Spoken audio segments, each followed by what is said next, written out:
I don't like this at all.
You good?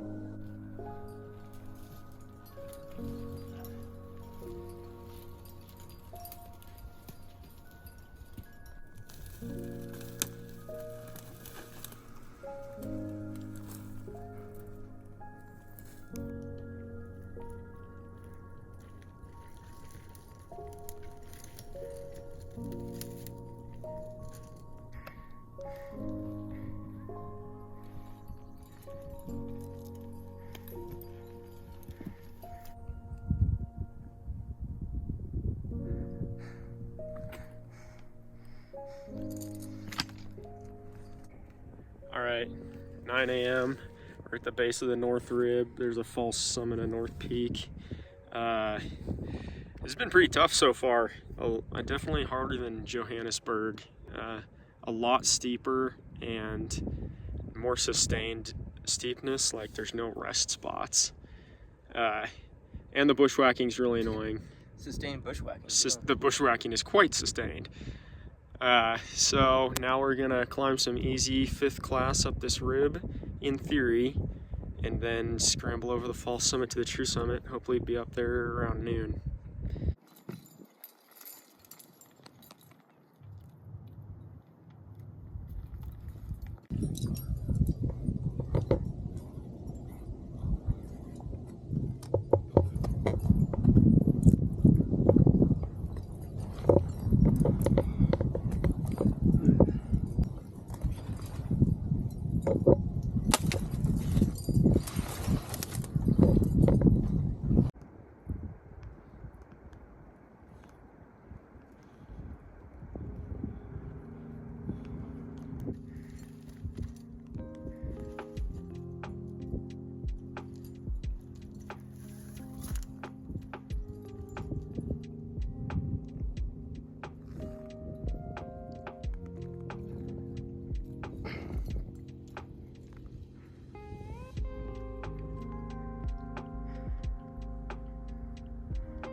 Top of North Peak. That's right.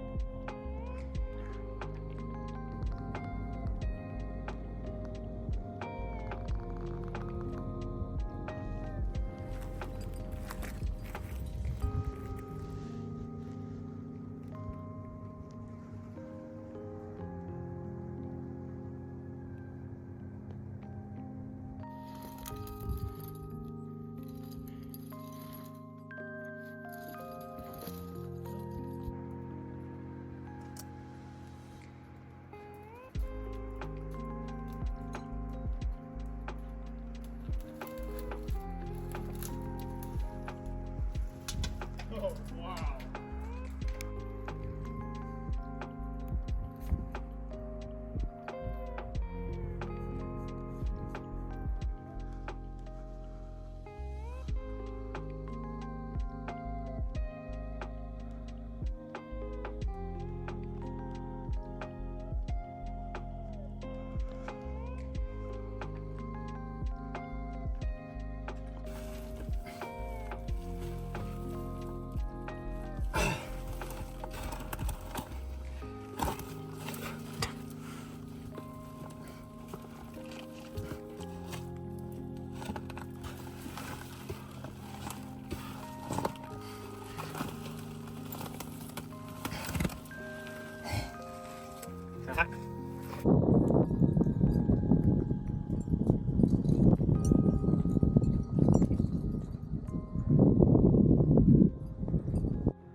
All right, we are at the summit of Middle Peak. It is quite the effort to get up here. I don't know how long it's been, like over 14 hours for sure, maybe 15. Views are crazy. You can see the lake down there. Sheer cliffs on all sides. We are going for the middle main notch tonight, and then I can finally sleep.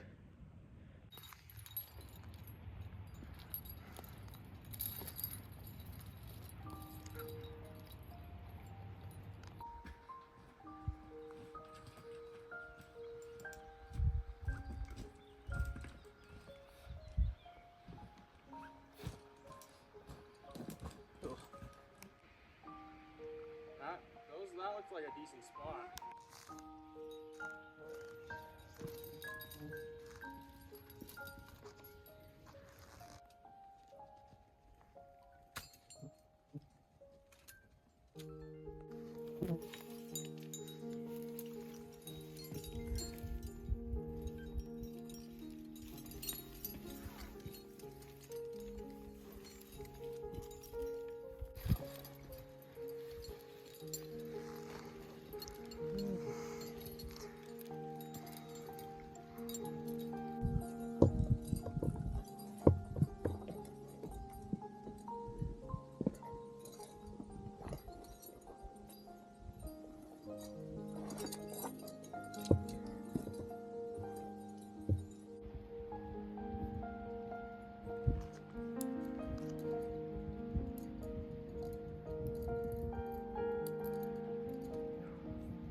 Almost there.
All right, going to give a brief rundown of Ian and I's climb of the Index Traverse route in Index, Washington, just past Skycomish on Highway 2. A little intro to this route. This is kind of one of those routes that has a little bit of personal significance to me just because I knew about it really early on when I was getting into hiking and climbing. And it just seemed impossible to me. I knew it was impossible for me, and I never thought I would have the skills to complete this route or a good partner to do it with. It just seemed so intimidating and so intense. Mount Index is like one of the steepest mountains imaginable. And the traverse route traverses these the three peaks of Mount Index, first North Peak, then Middle Peak, and then up to Main Peak, and then you take the Hourglass Gully down, which is the standard route, but I mean, is also a technical and very tedious descent in and of itself. Me and Ian had climbed Hourglass Gully once before in the winter, and it's a long day's work for sure. It's a tough route in and of itself, but this traverse route is very difficult and very laborious on a whole nother level. And I'll get into that as we talk about the trip. But I first heard about this route because it's on the I guess two of the peaks, North Peak and Middle Peak, not the main summit. Those are both on the Washington Difficult 10 list that I've kind of... It just seems like a cool objective to me to complete all 10. There's been a few people that have done it already. But it's a great way to challenge Ian and I in our home state. And I like lists, so it gives me something to check off. And this route checks off 2 out of the 10 peaks. So it was definitely... a very stylish way to do those two. Anyways, the climb itself, we decided to give ourselves 2 full days on a regular weekend. We'd been trying to do this for the last few weekends, and just things didn't work out, or one of us was busy, or weather was bad. We finally got around to it this last weekend on the, I think it was the, 13th and 14th. 13th and 14th. So on the 13th at 1 a.m., we left my house, got to the trailhead at 2:30, and started hiking up to Lake Serene. It was so hot even at night. We were absolutely soaked in sweat by the time we made it to the lake. We got off track, as we always do. Once you pass Lunch Rock, it's just like the brush is really thick, and it's, I don't know, we always struggle to find the trail here. But we got off track and ended up like a couple hundred feet above the lake. It wasn't worth it for us to go back down and filter water, so we decided we were just going to make it work. Anyways, we went up here to about 3,300 feet at the base of the North Rib, kind of. And that was we were only a couple hours in at this point. We made really good time up to here, but we decided to start climbing up the rib. It was like easy 3rd, 4th class with some loose stuff, but we didn't rope up, and it was fine. I think most people go all the way to this saddle right here, then start climbing the rib, but it didn't make much of a difference either way. Anyways, we climbed up the slabs until it starts getting really brushy above that. I'll switch to the satellite view. Maybe that will make it a little easier to see the terrain. It's so steep that the satellite images get stretched out. But anyways, once you get to the, it's not really a distinct ridge, but you're basically just climbing super steep brush here. And most of the holds are like shrubs or trees or little plants themselves that are really hardy. They're super strong and rooted into the rock, so they make okay holds, but it's not traditional rock climbing.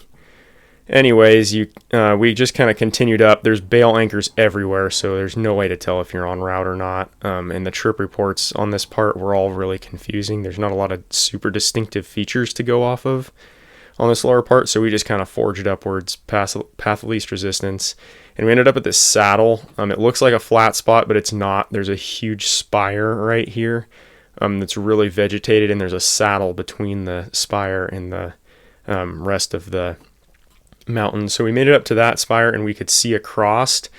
This kind of part right here is easy terrain in this valley. It's kind of a bowl, and we did not...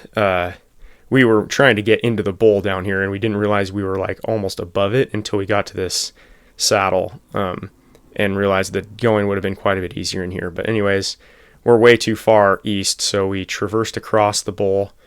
We did drop down a little bit, and then there's a hidden gully that you can't see from the lake or the road right here, but it's easy to get up the gully, and then it leads to a really obvious, nice rest spot at the base of what they call the North Rib, or the North Ridge, and that's when the brush whacking's done for a while. So from here, we roped up and climbed. It's like low 5th, 5.5, 5.4 maybe. Great rock, like super enjoyable climbing, as it says in the trip reports. You follow that basically up to the North Peak Falls Summit, and then you scramble down a little bit, and then it's a short ways up to the main summit of the North Peak. And this route, you have to get familiar with the terrain. There's a lot of elements, like there's the Middle Peak, the false summit of Middle Peak, the North Peak, the false summit of North Peak, the main peak, the Wedge Gendarme, which is kind of the false summit of the main peak, and then a lot of other false summits and pinnacles in between those. So the terrain is extremely complicated. It's not like a traditional climb where you just keep going up till you get to the top. There's a lot of like landmarks and false summits that you have to either climb and rappel down or go around. And to that end, I'll take a moment to say here, we used this guy's trip report on Cascade Climbers, Riley81. He has a really, really good trip report. This is like one of, if not the most helpful trip report I've ever seen for any climb. He just gives you great information like this beta picture, and then like on route, when you read his descriptions, most of them like really made good sense to us. And it was super helpful because the route is not intuitive. Like having this guy's trip report makes this climb a lot easier and less stressful because you know where to go. And it keeps the technical rating down to 5.7, which is a lot more manageable than like some of the other trip reports reported like 5.9, 5.10 stuff, which that would have been a real push for me and Ian. I don't know if we would have been able to succeed if we had gotten off route. So anyways, would highly recommend that guy's trip report. Once you scramble to the north summit, we made it there by noon. You have to rappel down, or I guess down climb a little ways. There's a hidden rappel anchor behind this pinnacle. And then you make a rappel down, climb back up to the ridge crest, then down climb a long ways on the other side, then traverse around a little bit, make another rappel, and then another rappel down into the notch between North and Middle Peak. And that last rappel down into the notch is what makes this route, and probably what makes Middle Peak, supposedly the most difficult on the difficult 10 list. It's a slightly overhanging rappel, and climbing back up after that would be very difficult. Like you'd have to, it's just beyond the technical rating of doing anything that's on the route when you go north to south. So you're a little bit stranded out there, and rescue on this peak is not going to be an easy thing for the search and rescue guys. They're going to have to long line you out. Weather's going to have to be good. And so that just makes the Middle Peak very remote, and it makes you very, I guess you're putting yourself at risk quite a bit because you have to finish the traverse if you want a guaranteed chance of getting out of here. But anyways, out of that notch, there's the crux pitch of the route is 5.7. It's a long 5.7 pitch, like it was a full 60 meters back up to the ridge crest in this shallow gully. And it wasn't terribly hard, but there's a few, strenuous moves with a backpack. Ian cruised right up, and I kind of huffed and puffed my way up in boots. I'm not a great rock climber, as has been well documented, so it was fine. I made it up to the top. And then we simuled, I think, 3 pitches of easy 5th class, similar to the North Rib, up to the false summit of the Middle Peak. And from there, you downclimb slightly and then make another very overhanging rappel off the false summit of Middle. And then that will put you in the bivvy site, the money bivvy site of the route. And if you started this route later than us, not at 2:30 a.m., I would highly recommend bivvying here because, it's a good bivvy spot. There's not a lot of protection. It's kind of right next to a cliff, which is stressful to sleep on, but it is way flatter than anything else on the route. My other recommendation would be doing this entire traverse and making all the way to Main Peak on the first day.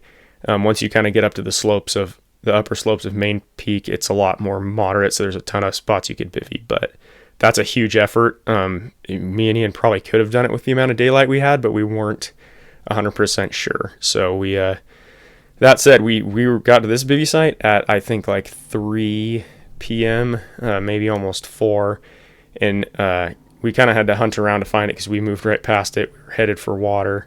And then we decided to keep going because we had too much daylight left. So summited Middle, it's an easy scramble up through some brush and then on easy heather slopes to the top. So that was cool. A little celebratory call to my wife from the top of Middle Peak. And then probably the most complex part of the route is descending Middle Peak down to the Middle main notch. Is a long ways, and you go zigzag all over the place, back and forth. But if I remember correctly, you'll want to look at Riley 81's trip report and also probably use our GPX track. But we descended and followed the ridge crest down, and then we down climbed a long gully to the left, which is the east, for a long ways. I mean, a relatively long ways, more than a full wrap amount for sure. And then we traversed a little ways once that kind of cliffs out at the bottom. We traversed a little ways more towards Main Peak and then back up another gully to the ridge crest and then down the other side, the west side. Scrambled down that for a ways, down a few slabs until we got to a kind of little gendarme pinnacle thing. Then we crossed back over the ridge to the east side, down climbed some slabs, and that is where we bivvied on these sloping grassy ledges that were infested with bugs. And that was like 8 p.m. We got set up there, ate a meal, and I basically just sweated in my sleeping bag. It's probably 70 degrees up there at least, and I have a 10-degree sleeping bag. That's the warmest one I have, so, or I guess the coldest one I have, but yeah, sweated all night, got absolutely eaten alive by mosquitoes. It was miserable. I somehow got like 2 or 3 hours of sleep near the morning. Ian actually woke up on time, and I woke up to him down climbing to my little bivvy site. We had to sleep on separate ledges. And we filtered water. There's snow patches there in I guess early July or mid-July this would be. And then we got moving about 5 a.m. Traversed across these white slabs around to the, I guess like above where the notch is, would be between middle and main peak, and made a full wrap off of a tree. It's kind of hidden, the anchor's kind of hidden in some shrubs, but there's a tree you wrap off of down to close to the notch, and then it's a little traverse over like a small hump spire type thing, and then you just down climb down into the notch from there. And that whole process took about an hour from our bivvy site, so it was several hours to descend from Middle Peak. From the notch, we climbed a 5/6 pitch that was pretty easy. You kind of got to get creative to get around this stupid squeeze feature. Ian's a beast, so he just went right through the squeeze feature because it's all trivial for him. For me, I had to kind of work my way around. But anyways, that pitch is 5/6 for sure, solid 5/6.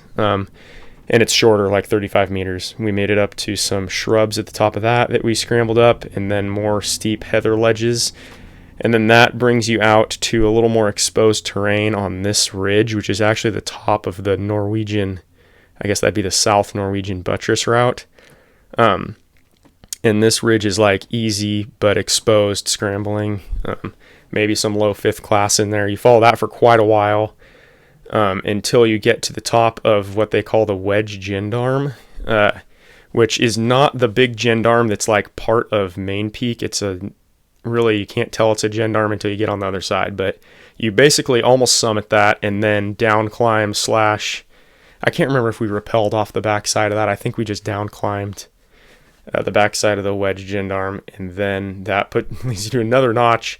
And from there, the route is, you can breathe a sigh of relief. The route is a lot less technically difficult. You scramble up some 4th class face climbing up the face of Main Peak, and then once you kind of top that out, you transition to this red colored gully that's super obvious.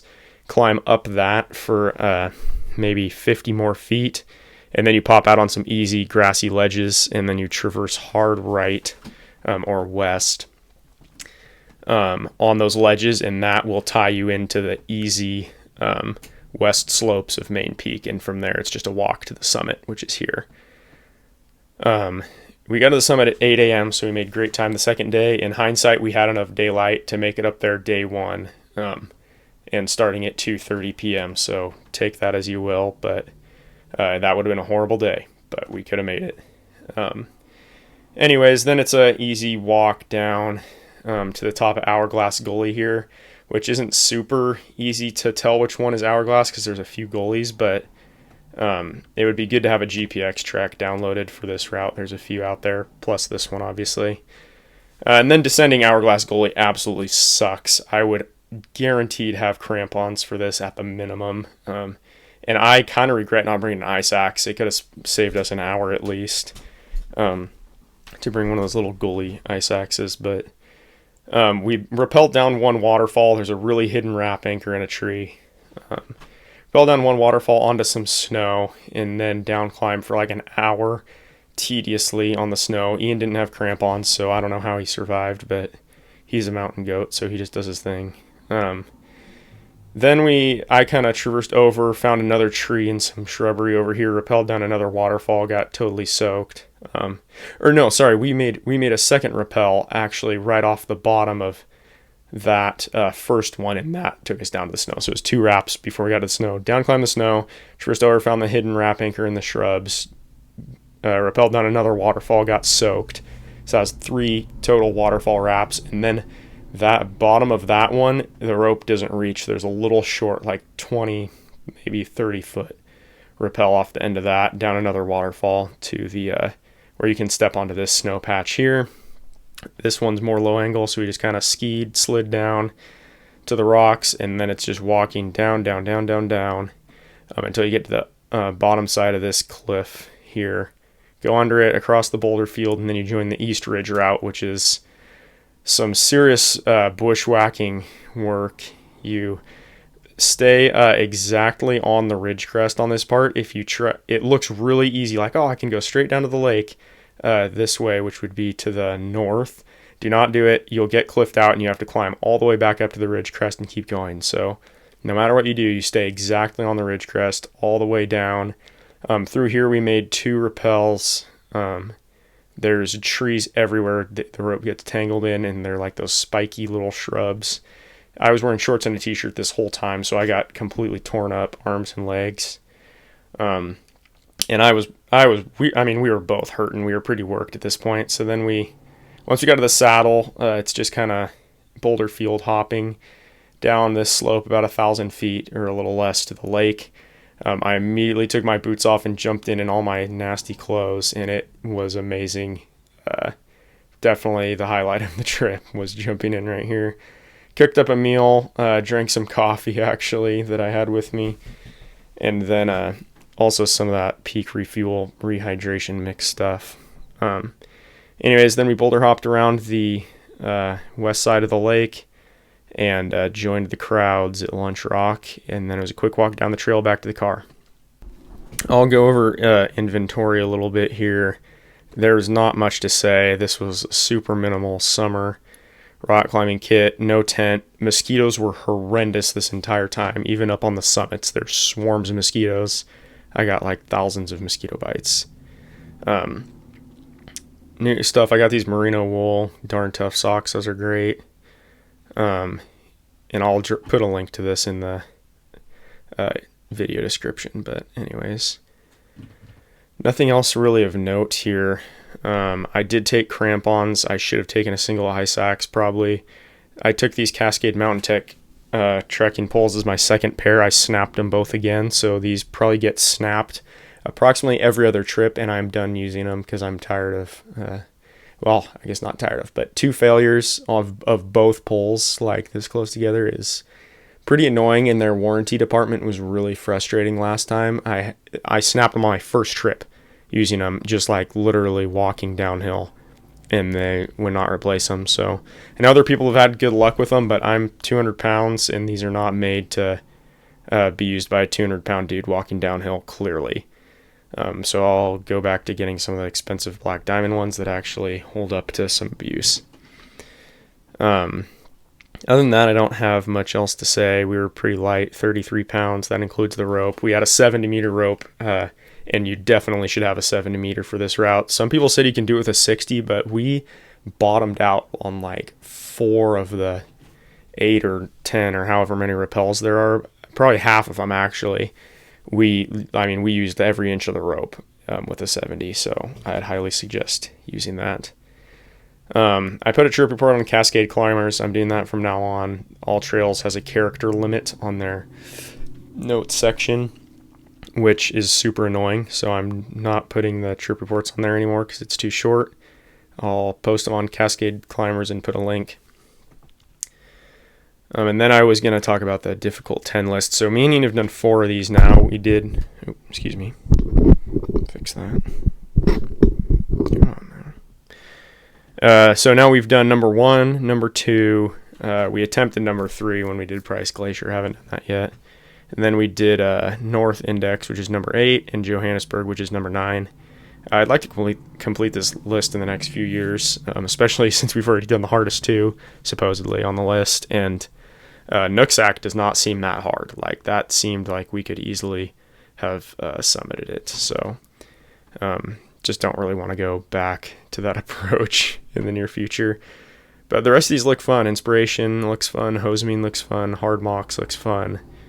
And then Burgundy's an easy day climb. The only one that I'm kind of dreading is this one, Mount Fury West Peak, is like a 40-something mile hike. it's 4th class, so I wouldn't have to take a bunch of technical gear, but it's just a huge commitment. I mean, that's 2 nights at least away from my wife, so we'll see. I'll probably do that one last when we're close to finishing the list, just because I don't really want to spend that much time on it unless I'm sure we're going to finish the list and check that off. So overall, I guess thoughts on the index traverse peaks. Middle index is hard. It is the hardest summit to reach we've done in Washington State, surely. I mean, I was a little skeptical, like Lincoln Peak and Johannesburg were both they were really moderate. They seemed much easier than I was expecting, considering the reputation of this list. They were not bad at all, but middle index is legit. That's it just takes a lot of effort to get there. And North Peak also. I mean, North Peak deserves to be above Johannesburg for sure. It's way steeper, way more exposed.